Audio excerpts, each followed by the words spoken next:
What's up, Chiefs Kingdom? Noah Gray here, tight end for the Kansas City Chiefs. Make sure you like, share, and subscribe to Josh's channel and check out showmefootball.com for more.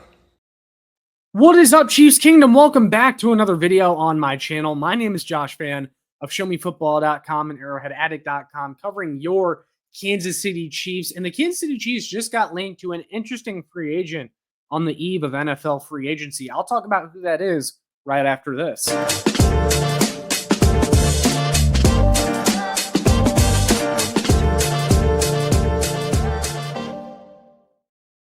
Ladies and gentlemen of the Chiefs Kingdom, the Kansas City Chiefs just got some interesting free agency news just hours before the NFL legal tampering period, which opens tomorrow morning. Now, that's probably when you'll be seeing this. I'm recording this the night before, but I wanted to get this out because we got an interesting report from Diana Rossini on Twitter, who reported that while the Jets are making an effort to retain offensive lineman Morgan Moses, he's expected to hit free agency per source. She then followed it up by saying the teams expected to show interest are the Commanders, Chiefs, Bengals, and Patriots. Now, this is very interesting, guys, because we do know that the Kansas City Chiefs are in search of offensive line help this offseason, but more specifically at the left tackle position, which is why this is definitely something worth discussing because Morgan Moses is a right tackle and has been a right tackle for the majority of his career.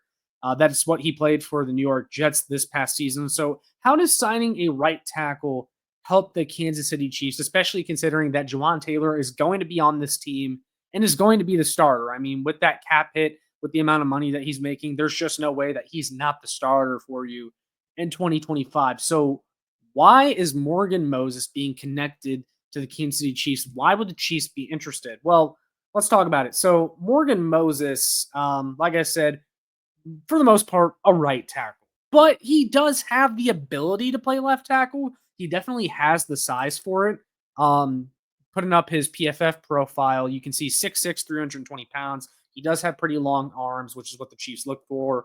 Now, he is 34 years old. So this would be a stopgap signing for the Kansas City Chiefs. Regardless of what position that he would play on the Chiefs offensive line, it'd be interesting to see what position he'd play. Like, we know they need a left tackle. That's the obvious need. So why else would you bring him in? Maybe just for depth. Maybe, in case you have an injury at right tackle. Maybe they want to play him along the interior. Who knows? But the Chiefs are interested. That's what Diana Rossini is reporting. What level of interest do they have? We don't necessarily know. But I do find this interesting. Now, you saw his PFF grades. He's pretty much average across the board. However, it should be noted that he did play through injury in 2024, missed a few games because of it. But that's also the risk you take signing a 34-year-old offensive tackle. This is someone who's in the twilight of his career. He was a good left tackle, or right tackle, I should say, for a long time throughout his career, played for the Ravens, the Washington football team, Commanders, whatever they're calling themselves nowadays. And then, of course, most recently for the New York Jets. He's been a pretty good player, but at this point, is this someone that you can depend on for a full season if this is who the Chiefs plan on bringing in? That remains to be seen. But I also have something else, another theory about what the Kansas City Chiefs could do with their offensive line if they do sign Morgan Moses. And the fact that he's a right tackle kind of has me thinking that if the Chiefs sign him, what if they move Jawaan Taylor over to left tackle and had Morgan Moses take over duties at right tackle? Because when the Kansas City Chiefs originally signed Jawaan Taylor 2 years ago, they said that, hey, he's going to be our left tackle. We believe this guy can play left tackle. And again, we know that the Chiefs look for a certain level of athlete, and they have arm length numbers that they look for when it comes to what they like at offensive tackle. Jawaan Taylor also fits the bill there. It's just that he's never played left tackle before. And I don't know what changed after they signed him when they ultimately moved him to right tackle. And you also look at the contract that they gave him.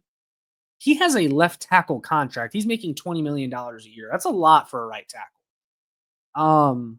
So could they maybe potentially say, hey, you know what, Jawaan Taylor, the free agent market doesn't look good at left tackle. The draft class doesn't look good at left tackle. We did sign you originally to play left tackle. We kind of need you to do this for us. Like that, we need this from you. Do you think you can make the switch to the left side of the line?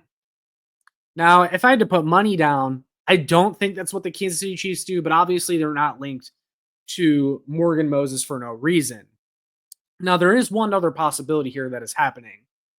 Maybe Morgan Moses' agent is throwing in the Kansas City Chiefs as a team that is interested without them actually showing any real interest, just to drive up the price for their client and Morgan Moses. This is definitely something that could be happening because if you look at some of the other teams that were listed in Diana Rossini's tweet, the Commanders, Bengals, and Patriots, those are all teams that are more desperate than the Kansas City Chiefs for a right tackle. The Chiefs aren't desperate for a right tackle. They're desperate for a left tackle for sure, but that's not what Morgan Moses is. And I think if you're Morgan Moses' agent, you're not really doing your job unless you just throw the Chiefs in there, knowing that they need offensive line help and that they're probably willing to spend a lot of money to find answers along the offensive line. But other teams, aren't necessarily worried about what the Chiefs need. They're worried about what they need. And so they just see the Chiefs, know that they're probably going to be aggressive, constantly contending. And so they may offer a little bit more money. Again, his agent just driving up the price, which is what NFL agents do. But ultimately, guys, I don't think this is someone that the Kansas City Chiefs are going to end up signing. I could be wrong, but that's why I'm making this video is because when Diana Rossini puts something out, I think it's worth paying attention to. She's been on top of NFL free agency this year. She's very much plugged in, and she says that the Chiefs are interested. So we'll see if they actually are, how real that interest is. Now, if they sign Morgan Moses as a depth offensive lineman, then I would understand that completely. And I don't think that's necessarily a bad idea. You can never have enough quality offensive linemen on the depth chart. And we do know that the Chiefs are going to need some veteran experience, veteran leadership after trading away Joe Tooney, after having to find a new left tackle, whoever that may be. They are going to have an eventual replacement plan for Juwan Taylor. Not that Morgan Moses is a replacement plan, but again, depth reasons, you could have Morgan Moses in the fold. And also, I think worst case scenario, kind of like a Joe Tooney, Morgan Moses could play left tackle in a pinch for you, for sure. And maybe the Chiefs are just vetting him as a potential option that could come in and play for them in a worst case scenario. And I think, you're not doing your job as Brett Veach, the general manager, if you're not coming up with contingency plans. So maybe Morgan Moses is just a contingency plan. But again, we'll find out here in just a matter of hours when the NFL free agent tampering window opens, the legal tampering period. And maybe by the time you guys watch this video, Morgan Moses will have already headed somewhere. We'll see, though. I'm excited. There's a lot going on tomorrow. Usually the Kansas City Chiefs are pretty active on the first day of free agency. Historically, since Brett Veach has been the general manager, they always make one or two signings, relatively big signings on the first day of free agency. We'll see if that's the case again this year. But all that being said, guys, leave down in the comments below what your thoughts are on the Kansas City Chiefs being linked to Morgan Moses. A very interesting free agent, an interesting approach to the offensive line if that's what they decide to do. We'll definitely discuss it on the channel if they end up signing him. But for now, that's all I have for this video. So make sure you like, share, and subscribe so more Chiefs fans can find this. Make sure you check out my work on showmefootball.com and arrowheadaddict.com for more. Last but not least, follow me on Twitter at showmefb. That's all I got for this one, guys. I'll see you all in the next one. And as always, go Chiefs.